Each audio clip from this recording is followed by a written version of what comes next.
Motivația este cea mai periculoasă armă. Desprinde-te de ea, n-ai nevoie de motivație. Nu mai aștepta să ai motivație.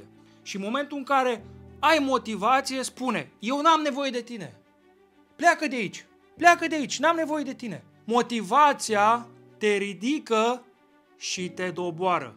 Este ca un drog. În momentul în care o ai, te simți în extaz, te simți de neînvins și în momentul în care dispare, te aruncă jos, îți dai cu capul de podea. În momentul în care apare motivația, te simți în al nouălea cer. În momentul în care dispare, ai picat jos și lovitura e al naibii de grea, al naibii de dureroasă.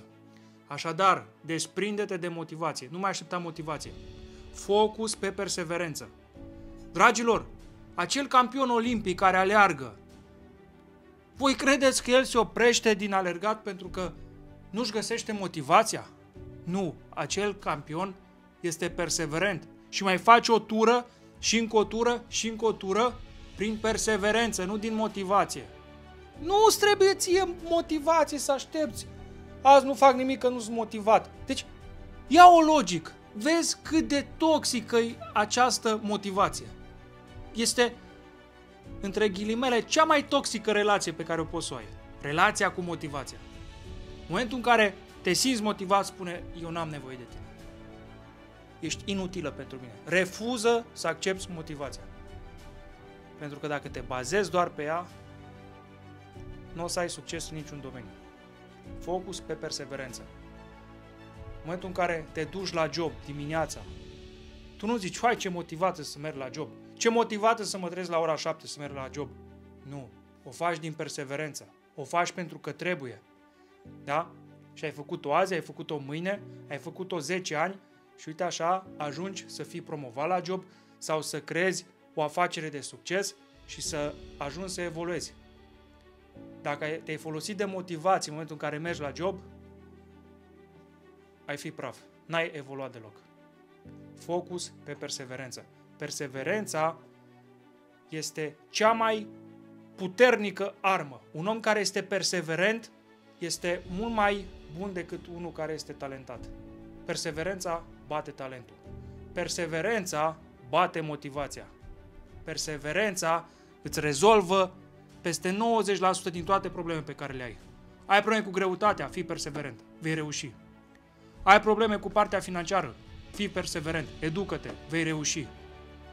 Perseverența te va duce pe culmi înalte. Motivația te va distruge.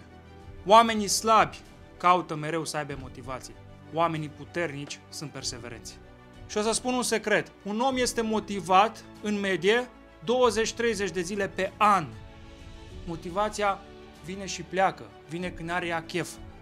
Tu nu trebuie să stai la cheremul motivației. Tu trebuie să fii o persoană perseverentă.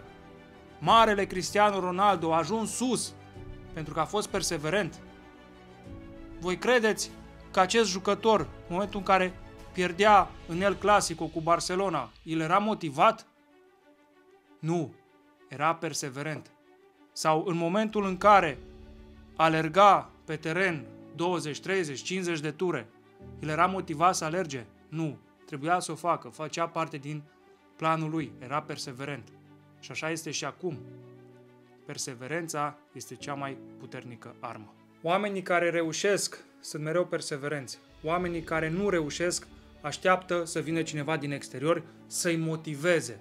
Nu fi sclavul motivației. Motivația te va distruge. Nu aștepta să vină nimeni din exterior să te motiveze. Nu îți lua motivația din exterior, ci caută în tine perseverența. Ai planul, acționează în mod perseverent. Nu ai chef să te antrenezi? Nicio problemă. Fă ceea ce trebuie, nu ceea ce simți. Dacă vei face mereu ceea ce simți, vei vedea, mereu te vei plânge că nu ești motivat, că nu ești îndeajuns de bun, că nu simți. Ok, nu simți, dar fă ceea ce trebuie. Dacă tu nu simți azi să faci un antrenament, asta nu înseamnă că nu poți să faci acel antrenament. Gândește rațional, în mod perseverent. Power!